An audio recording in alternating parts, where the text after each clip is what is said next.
Bonjour tout le monde, me voici aujourd'hui de nouveau avec Émilie. Bonjour. Tu es praticienne en réflexe archaïque et aujourd'hui on va parler de la motricité libre. Qu'est-ce que c'est? Alors la motricité libre, c'est le fait de rendre l'enfant acteur de sa motricité de façon la plus libre possible. Ça, pas mal. On va rentrer un petit peu plus en détail parce que... C'est-à-dire libre, c'est surtout, il faut l'entendre de façon autonome, sans entrave, sans contrainte, mais aussi sans aide. Il va découvrir ce qu'il a.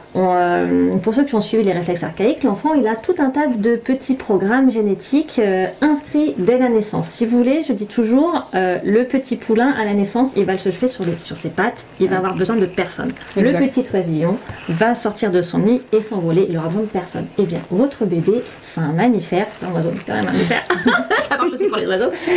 Il a son petit programme qui va lui faire aller tout seul, normalement, ramper, faire du quatre pattes et en tout cas au moins marcher. Vous n'avez pas besoin de lui montrer, enfin vous allez lui montrer au quotidien en fait. On marche à côté d'eux, devant eux. Donc il va l'absorber naturellement, tout comme vous n'avez pas besoin de lui faire des cours de langage en l'asseyant, en lui montrant des images, des cartes, il va l'absorber tout seul pour parler, et il va absorber tout seul ce qui se passe dans son environnement pour marcher. Émilie, est-ce qu'il y a des choses que tu recommandes pour favoriser cette motricité libre auprès des parents? Oui, alors motricité libre, c'est simple, il faut installer l'environnement qui est convenable. L'environnement qui est convenable pour favoriser la motricité du bébé, c'est simple, c'est un plan d'une densité moyenne, c'est-à-dire qu'il ne faut pas que ça soit trop mou, donc un matelas c'est pas génial. À votre échelle, c'est un petit peu comme si vous marchiez sur un ballon d'eau ou d'air, donc ça met de la difficulté en plus pour l'enfant. Donc type tapis de moquette, tapis oui, c'est bien de mettre quand même quelque chose parce que des fois les enfants, le cou n'est pas encore bien musclé, la tête tombe, carrelage, voilà, j'ai déjà vu. Protection éventuellement. Mon fils aimait bien ça, mais pas vraiment parce qu'on vient d'y pleurer, mais vite on met quelque chose. Quoi. Voilà, quand ils sont vraiment tout nourrissons, mais à partir de 3 mois il va tenir sa tête, donc à la limite on peut même le laisser errer sur du carrelage, ça va. Quand ils sont tout petits, oui on va protéger un peu et on peut continuer à protéger un petit peu plus tard pour aussi une question de confort. Oui. Donc une petite zone où il aura la place un petit peu d'écarter ses bras. Et tout à fait plan, pourquoi? Pour qu'il puisse aller exercer toute sa motricité, toute sa mobilité de la tête qui va lancer l'ensemble du reste de la motricité, puisque toute la motricité elle va d'en haut, au début votre enfant bouge la tête, à en bas sur ses pieds. D'accord.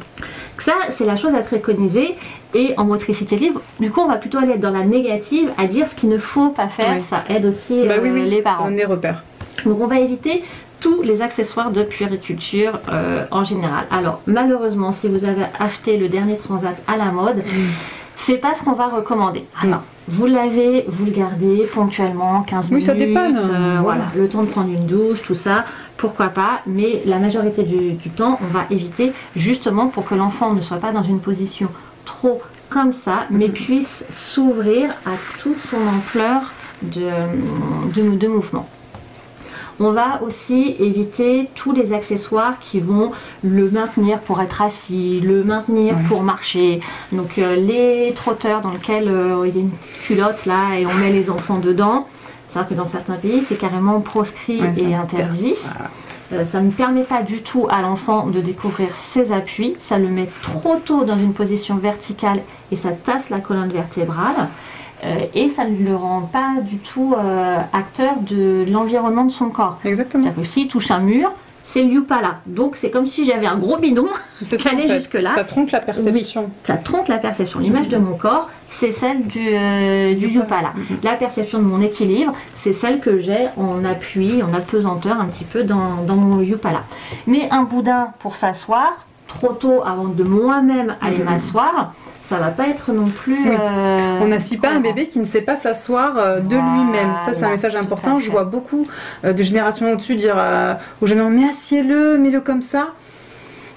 L'enfant ne sait pas faire, on ne va pas plus vite. Ça n'a pas d'intérêt. Le seul moment où on peut asseoir un enfant, c'est si on préfère qu'il soit dans cette position pour manger. Oui, bien sûr, un enfant qui a des RGO importants, enfin, bien sûr, on n'est pas sur du strict, hein. On est sur du base. S'il y a des complications, bien sûr, on s'adapte à son bébé. Tout à fait. On va éviter aussi de tenir les mains à l'enfant quand il marche. Alors souvent en plus on va lui tenir les mains comme ça, parce que nous on est plus grands. Faut savoir que faire ce geste-là, ça coupe la respiration. Étendez votre linge pendant 30 minutes d'affilée comme ça, vous allez voir, ça bloque complètement la respiration. Donc c'est pas une position très physiologique pour tenir sa posture. Et puis quand vous marchez pas les bras comme ça. Non. Donc ça change la perception du centre de gravité et de l'équilibre encore une fois. Le but du jeu, c'est qu'il apprenne comment bouge son corps et que si je fais un petit millimètre par là, il faut que je rééquilibre pour pas tomber. Si on lui tient les mains en permanence, en définitive, il trouve pas ça. Il n'y a pas d'acquisition de l'équilibre pur, quoi. En tout cas, en tout cas pas dans ce mouvement-là. Performante. Et aussi une chose très importante, c'est plus vous intervenez en soutien à votre enfant physiquement, plus il va s'habituer à ce soutien. Un soutien, il est avant tout psychique. C'est parce que il vous sent présent, il vous sent encourageant, il vous sent là s'il y a besoin. Ça, oui, c'est structurant pour votre bébé. Bah oui, ça rassure psychiquement. On est d'accord. Mais quand on veut trop aider, en fait, on dessert finalement l'autonomie de son petit parce qu'on lui dit qu'il peut quelque part pas faire sans notre main. Et donc c'est très important dans le développement psychique de l'enfant de vouloir se débrouiller seul et faire ses premiers pas tout seul. C'est toujours beaucoup plus chouette que de se dire ah oui mais ma collègue ou mon patron m'a aidé à faire la moitié du boulot. Bah oui, bien sûr. Ils sont capables. Ils ont des étapes qui ne sont pas forcément en lien avec les attentes parentales. Parce qu'il y a des parents qui veulent à tout prix qui marchent à 9 mois, à 10 mois maintenant. Il y a une pression quand même. On a envie, en tant que parent, de certaines étapes. Mais c'est pas très juste pour nos petits bouts de chou. Donc on respire un grand coup et on réécoute la vidéo qu'on vient de mettre pour pouvoir à déconstruire ce qu'on a appris parce que les générations au-dessus n'étaient pas informées de tout ce dont on est en train de parler aujourd'hui. Et c'est ok. Par contre, maintenant, on sait les neurosciences, l'épigénétique, tout ça vient d'arriver et on comprend mieux de quoi a besoin un enfant lors de son développement. Donc voilà, on s'ouvre et on accueille. Merci beaucoup Émilie. C'est moi. Merci à vous de nous avoir écoutés, on vous dit à bientôt. À bientôt. Au revoir.